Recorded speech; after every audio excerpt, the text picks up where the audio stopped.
All right, guys. L'Jarius, can you hear us okay? Yes, sir. All right, we'll get started, and we will start first with Adam Teicher. Go ahead, Adam. Hey, L'Jarius, how you doing today? I'm great. How are you?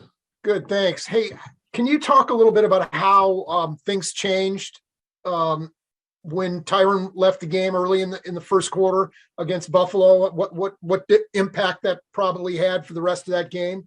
And Brad, I'll have a second question as well.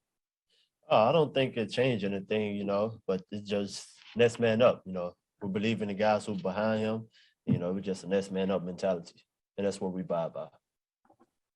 All right, and not sure how much you saw of him yourself in the game against Cincinnati a few weeks ago, but what sets Ja'Marr Chase apart? What makes him, what separates him from the pack, makes him what he is? He's an elite wide receiver. He got good speed. He's a hell of a catcher. We're going to compete with him this week. So let's go next to Sam McDowell. Go ahead, Sam. Hey, L'Jarius, what's up, man? What about? Not to get emotional here, but obviously you went through something really tough this season, probably still going through that. Can you just explain to us how you're handling all that? And Brad, I'll have a follow-up as well. Well, I have mentors who help me along the way, just trusting the process and taking it day by day. Just learning from this experience and talking to people who've been in my situation. They helping me along the way. Has it been easy, though.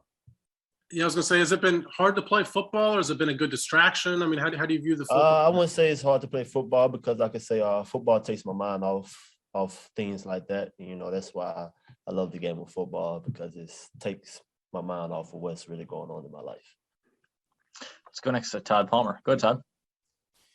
And Brad, I'll have a follow-up if that's all right. First, L'Jarius, I wanted to know, when a guy has a game like Ja'Marr Chase did last time, do you guys take that personally? And how do you guard against giving him too much attention when they've got, T. Higgins, Boyd, Uzama, and so many other weapons on that side of the ball? I mean, Chase is not the only wide receiver that they have, And I could say from the balls that he caught was all contested balls. And Lamoni, when the other corners, they was there when he was catching the ball, We just got to get the ball out this time, and I think we're ready for it. And then are you doing anything special to honor your brother that you'd be willing to share, whether it's pregame or anything like that? Yes, I have his name on my gloves, and also wear one of his undershirts that I wear. Let's go next to Nate Taylor. Go ahead, Nate. L'Jarius, you mentioned people sort of walking or helping you through this. I just wonder, from your perspective, what you've gained that you could share for someone who's dealing with something similar. And Brad, I'll have a follow-up. Man, I can say I didn't gain anything. I could say, I'm still dealing with it. I'm still, dealing with the problem, what's going on.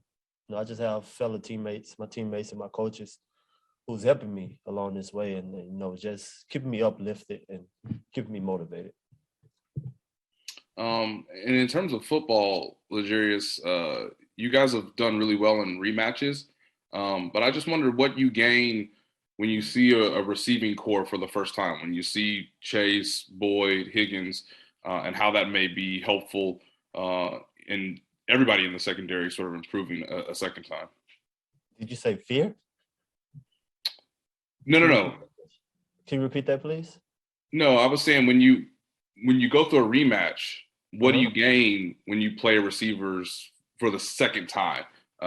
We learn from our mistakes that we made the first time. Make sure we don't make them again, and see how they were attacking us and what their scheme was against us. We better us. Better what we got to do. Let's go next to James Palmer. Go ahead, James. L'Jarius, I'm curious, throughout your time playing with Tyron, how often does he call things out before the snap, and how often is he right from what he calls that he's seeing in an offense? Every snap he warns me and tells me what's coming and what to expect and all of that. Yeah, every snap he does it. We've got three more. We'll go right down the line, starting with Harold. Go ahead, Harold. L'Jarius, you talked about the receivers, but I want to ask you about the quarterback. Obviously, Joe Burrow facing him a second time. I know in the past you've kind of discovered some traits, like when you pointed to the arm about certain players earlier. What have you kind of learned about Joe Burrow from that second game that you can take our first game that you've taken to now? Oh, man, he's a great quarterback. His accuracy, he can throw. getting the ball there. You know, even when he's in good coverage, you know, he's just a great, smart quarterback. You know, he'll take some sacks every now and then. He's not going to force the ball. And so, you know, he'll check it down. So we know we have to rattle to the check down. He's just a smart quarterback. Last two, Todd and then Jeremy. Go ahead, Todd. Hey, L'Jarius, I've got two quick questions. First up, you mentioned next man up when Tyron went down, but then you also said he's calling something out on every snap. Were you guys missing something communication-wise at all during that game? It seemed like there was a little confusion, especially on that last touchdown. No, it wasn't no confusion going on. We just have to get lined up. That's about it.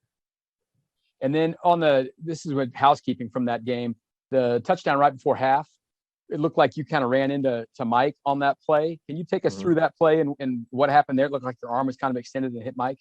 Yeah, one side was running over with Beasley. You know, Beasley hid behind the wide receiver, and he worked off my leverage. And it was a natural instinct that I did was grab Mike by his leg. You know, yeah, that's what happened. We'll go last to Jeremy Fowler. Go, Jeremy. Hey, L'Jarius, we talked to Spags earlier. He mentioned Joe Burrow is Brady-like. What's your reaction to some of these lofty comparisons that he's gotten early in his career? Oh man, I agree because of his smartness, and he's not going to force anything. He's not going to put their offense in a bad position. And yeah, just like Coach Spags said, he reminds me of Brady as a young quarterback. Yeah. LJ, we appreciate the time. Thanks for joining us. Well, thank y'all. All right, guys. Well, Chris Jones coming our way next.